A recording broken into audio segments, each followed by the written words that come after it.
بسم الله الرحمن الرحيم ألهاكم التكاثر حتى زرتم المقابر كلا سوف تعلمون ثم كلا سوف تعلمون كلا لو تعلمون علم اليقين لترون الجحيم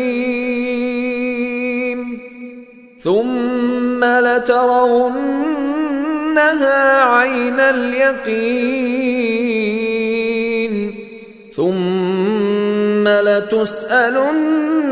يومئذ عن النعيم